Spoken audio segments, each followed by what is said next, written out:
right, guys, good morning. It's a different day, but it's the same show. It's Bernard Nomberg with Nomberg Law Live, and it's a Wednesday. I'm in Etowah County, and I'm with my friend Gina Coggin. How are you today, Gina? Good morning. I'm great. How is everyone today? I'm so glad that you've got a few minutes. We're squeezing in our conversation in between mediations and meetings and all kind of good stuff going on. But we have a great conversation for us today. Gina is a longtime practitioner here in Etowah County. She practices with her dad, John. And before I butcher anything else, I do want to share that she is also the incoming, newly sworn in president of the Alabama Association for Justice, ALAJ. Congratulations on that. Thank you. Yes, just an amazing thrill and just a huge honor. So we're going to have a great year this year. We certainly are. For those of you who don't know Gina or her firm or her dad, they've been practicing here for many years and representing folks who get hurt on the job, who are just those who are in need. And that's why, or how Gina and I became friends years ago, Yes. and we serve on the same organizations and sometimes committees, and we fight the good fight. But we are here because there's a certain component of Gina's practice, of Gina's life, that she and her dad, in their practice here at the Coggin Law Firm. And we're here in the Deep South. You guys know we're in Alabama. This is the Bible Belt of America. And religion, regardless of whatever your practices and your beliefs are, that is an important component of most folks' daily lives. So Gina, before we dive into your practice, talk a little bit about why faith is important to you, how you incorporate it into your daily life, and how it's driven your practice a little bit. Thank you. So here's something I think that a lot of people forget. Whenever you begin your day, you don't walk into your office and check your beliefs and your belief system at the door. So we have always viewed our law practice as an aspect of ministry. Sometimes we have people who come in, as you know, that we can't help.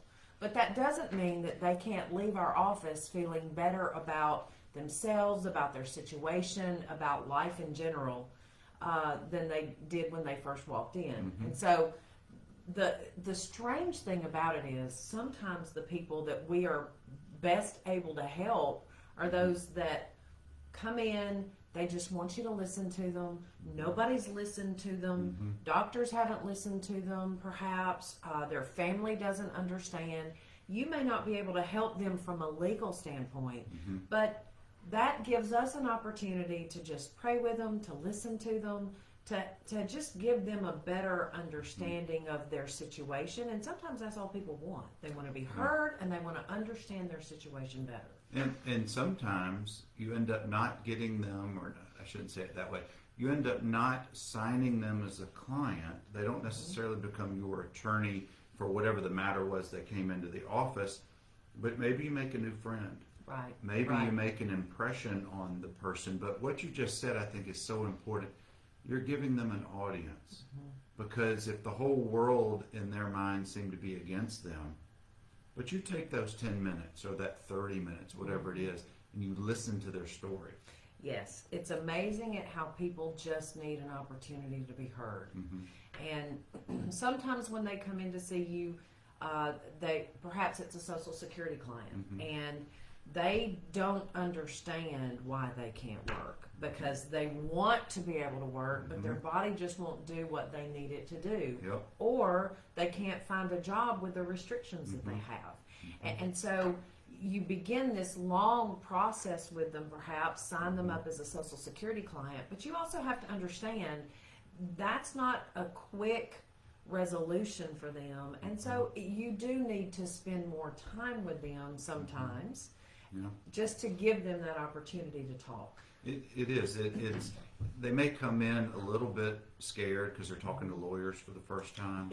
A little bit angry at their situation in life. Maybe even a little combative at times because you're now the person absorbing all of their emotion. But at the end of the process, hopefully you've heard them out. You're able to answer a few questions and maybe things they hadn't thought about. But I want to get back to the approach that your father and you have developed in your practice and with your personnel here in the office and in the community, what you guys are known for. Because these are the people who need the representation the most. That's who we represent. Right. So we have a pretty diverse office. My dad is a retired judge and has always done domestic work and some criminal work and just some wills and estates. And so I have the other extreme, like you just mentioned. We do Social Security, we do work comp, we do some personal injury, and occasionally some employment discrimination. And sometimes you get clients who come in, they know you because of something. So my husband is a pastor. I am our kids coordinator at our Gadsden Church of the Highlands campus. And so when people come in who we know from outside in the church area, they anticipate you being the same person they see at church. And I think it's very important for us to be as transparent as we can about who we are. So I'm not going to be any different on a Sunday than I am on a Wednesday or a Tuesday. You're going to get the same Gina, and you're going to get the same one who has the same energy and sometimes the same excitement and perhaps aggression if someone is being wrong. And that's what we do. We try to help those who can't help themselves, right or wrong. And that's what we all do. That's what we strive to do as lawyers who represent victims, injured workers, injured individuals. And I have my background, I went to the University of Alabama. My background was in psychology. And my father was very right that profession just kind of paved the way for me to be a good trial lawyer. Well, I was going to say that it's you come by your profession honestly, and that your dad just had so many great years in helping folks, and as well as being a judge in this part of our state. And none of these cases, when they first walk in the door, the potential cases are never as simple as we would like them to be. There's no perfect case, is what we like to say. But the great thing that your dad and you have been able to develop is by dispensing a little bit of that, I'm going to call it some therapy. Right. Some listening. Yes. And you're starting to gain a little trust with the potential person who's maybe a client sitting across the table from you. And then that grows in the community. Right. Now, you've done that beautifully for so many years. I love your passion. When we have our conference calls or lunches, or we go to these conferences, I always know that Gina is going to bring Gina to the table, and that's a great thing. Now, let's talk a little bit about ALAJ and why it's important to you, and has been important to you and your dad and our firm and many other firms, that so much so for you that you've ascended up the officer's order. So now we refer to you as Madam President, or other variations of that for this next year. And we're very, very happy and pleased that we know that we're in good hands with you. But why has it been important? First, thank you. I appreciate all of the confidence that people have instilled in me for this year and for this position. I think that the everyday Alabamian has no idea what can happen in any given legislative session. We battle bills that would give immunity to wrongdoers every single day of the legislative session. And it's not necessarily that our legislators want to immunize wrongdoers. There are unintended consequences that they perhaps don't know and haven't really thought about, and our goal is to ensure that we protect the citizens of Alabama. We also are very, very geared toward good lawyers and good law. We don't want to have a bar association out there of trial lawyers who are not well equipped in the courtroom. We want to make sure that when a member of our organization walks into that courtroom, they have had the best training through seminars, through associations with other amazing lawyers who have already been there and done that. And so I'm very, very proud of the work that the Alabama Association for Justice does. We try to ensure that whenever we're either dealing with the legislative process or with anything in the judicial process, that we are helping and not hurting. And so a lot of times we'll come in, let's just say, to the legislative process, and we ask, what are you trying to accomplish with this legislation? Let us help you make this legislation something that is very good and that will withstand the test of time. Because too often, those unintended consequences can create unconstitutional provisions, perhaps, in legislation that's being passed. So that is a very small answer to a very large thing that I think our association does. And they do so beautifully, but unfortunately, that's not what gets into the news. That's not what gets into the press. What sells the newspaper, so to speak, is the bad stories, the one-offs, the lawyers who just, for whatever their reasons, have gone rogue and don't do what they're supposed to do.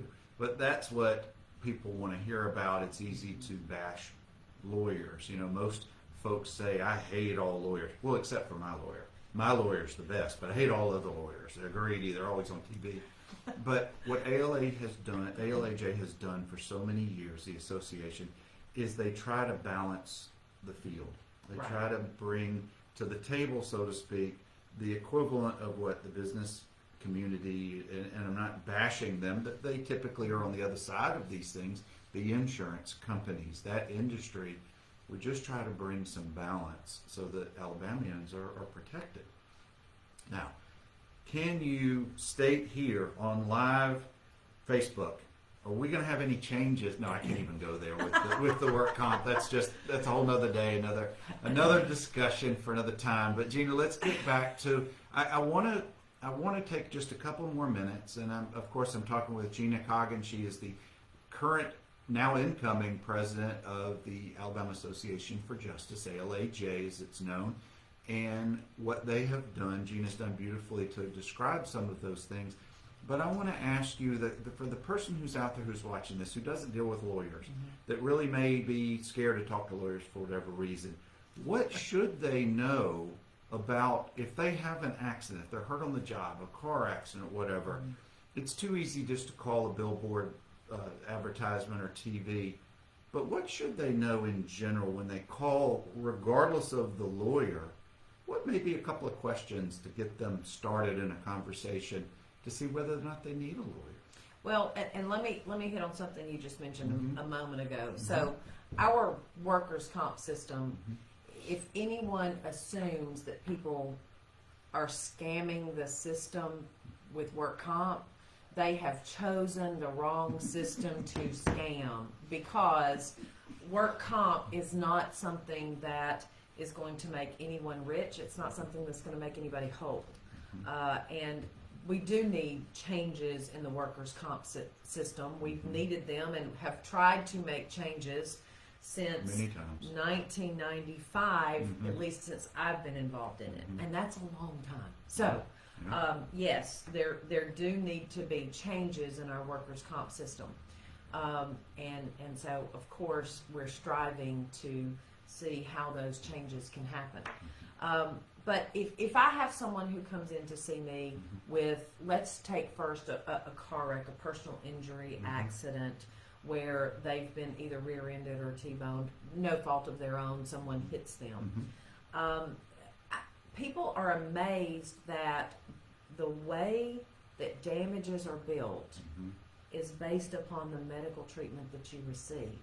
And a lot of times people will say to me, well, I don't like to go to the doctor. And I understand, because I don't enjoy going to the doctor either. I mean, I have great friends that are doctors, but who has time for that? Well, you have to pay attention to your body and to every little part that hurts. and you need to get every part that hurts checked out. A really good friend of mine from high school came to see me about a car wreck several months ago, and I said, well, have you had any issues that you've not really paid attention to that are different? And lo and behold, she did. And as it turned out, she had a fracture that she had never paid attention to, because she's one of those hardworking, pull up your bootstraps kind of ladies that's going to always work and do what she needs to do, single mom. So, hey, I got to work. She was able then to get the appropriate treatment so that her condition did not get worse. And then the recovery for her was a really nice settlement. You know, the thing about, not to bash anyone at all, but whenever you practice in a particular jurisdiction, it's important for you to know your judges. It's important for you to know the people in the community if it's an actual jury trial. Dad and I tried our first jury trial since COVID in May in DeKalb County, and where we have a lot of family that lives there. We've done a lot of work there, and got a really nice, actually this was a criminal case, we got a not guilty verdict there. We actually had on the jury venire people that I had represented in workers' comp cases. Other people that we knew. So it's important, I think, for you to be able to have that in your jury venire when you're asking those questions. In fact, my comp client said, well, she's not on trial. I don't have a problem with her. Now, she's a great lawyer. Well, you can't pay for that kind of advertisement to a whole jury venire who's about to listen to you and wonders about your credibility. So I would say it's very important for you to have a local lawyer who knows their venue, who knows the people in the community, and who has that kind of outstretched credibility built in already. Secondly, if you're dealing with a workers' comp case, it is critical, as you know, for your injured worker to report every part of their body that hurts. Because you may say, well, gosh, my arm is fractured, and that's the thing that's giving me the most pain right now. Well, it may have resulted from a fall, and later on you've got back problems, and you don't talk about those back problems until a month later when your arm is healing and that pain is subsiding some, and then they'll deny that aspect of the injury. That sounds like that. 3 of my cases right now. Yeah, exactly. We have, I can't tell you how many cases that we're battling that, and it's like, no, this was part of the injury in the beginning. Oh, well, they didn't mention it. And it's not in that form. Here's the other thing about lawyers who know the judges in your community. Workers' comp cases, as you know, but many of you may not, are decided by a judge here in Alabama. If you have a lawyer that knows that judge, that knows the judge's tendencies, that knows how the judge is going to rule on certain things, then you have a step up from a lawyer who doesn't know that information. Or a lawyer perhaps that hasn't tried cases in front of the judge that has your case, because that judge will say, hey, this lawyer is well versed in what they're doing, knows what they're doing, and does a good job. It makes all the difference in the world, as you know. It's just like going to any other professional, whether you're going to a doctor or do your homework. Yes. There's a lot of information out there, whether it's on Google or other lawyer-related sites, where you can do your research. Get into Facebook. You can read all about your potential new attorneys who you're going to hire. Gina, in closing, we've got 1 or 2 more minutes, and I appreciate your time today. This has been a lot of fun. I want to come back to our original topic, and that was your family's firm. Right. And the approach that your dad and you have taken to represent clients, the approach that you and the way you present yourself in the community. And not every client we have is going to be happy 100% with everything we've done. Sure. In fact, we all, even the best of lawyers, even the Gina Coggins of the world, clients sometimes get a little sideways with us. And as we do, or as society does now, they take to becoming keyboard warriors. So here's my question for you. With the type of practice that you guys have developed and the hundreds, if not thousands, of clients you've represented, how do your dad and you and the firm, how do you deal with adverse reviews, adverse criticism in the community for work that you've done, or maybe in their eyes didn't do what their Sure. expectations were. Sure. And like you just mentioned, there will be some people who are never happy because a judge may rule against them, or they may not get what they thought they should be able to get, even though the law does not allow it under work comp or Right. things of that nature. Communication is always very important. However, sometimes you don't know about it until they do go and they type something in, and I think what we try to do is we try to follow back up with those clients and see if there's anything that we can do to assist them. Sometimes, again, they just want people to hear them. And sometimes they don't understand that the thing that they're asking is not something they can get out of their case. The long and short of it, though, is this. You have to be true to yourself, and you have to just say, if someone's not happy, I'm so sorry that you're not happy. I wish we could do something to make this better for you, but because of these limitations, we cannot. There's no other way for us to recover. I actually had someone one time, we tried the case. It was a workers' comp case, and we got a permanent total award, which means they were totally disabled. Unfortunately, if you are totally disabled and drawing Social Security and you receive an award like that, it's going to offset that Social Security. And so we also represented them in their Social Security hearing. And it's a gentleman from up, not in this county or the adjacent county, another county, and he's like, I just don't like this. And I understand that you don't like We this. don't like it I either. don't like it for you either. But ultimately, it was like, I cannot make Social Security stop the offset. And so I think you just have to. I have had about 6 conversations with that client since then, and I think it just all goes back to, let's just communicate with them. Let's just spend the time for him to come in and for me to say to you one more time, I'm so sorry, but Social Security is going to continue to do this. And you won, but I understand you feel like you lost, and there's nothing we can do about it. Again, they want to be heard. They just are not very accepting of the situation, but it is what it is. You did the best job that you could. Gosh, we're out of time. We're already there. And Gina, I can't thank you enough for spending some time with us. Gina Coggin and her dad John have the Coggin Law Firm here in Gadsden, and it's a family-based and faith-based practice, and they do it so beautifully here in this side of our state, on the eastern side, and really other parts of the state as well.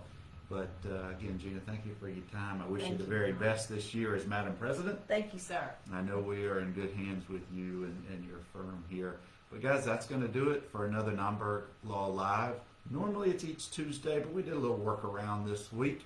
Gina's schedule allowed us to come in on Wednesday. We're here in person. We haven't done one in person in quite a while, thanks to the pandemic. It is. Yes. It certainly is. But catch us again in each Tuesday, 10 o'clock Central, 8 a.m. Pacific. You guys have a safe week, and we'll catch you another time. Y'all be well.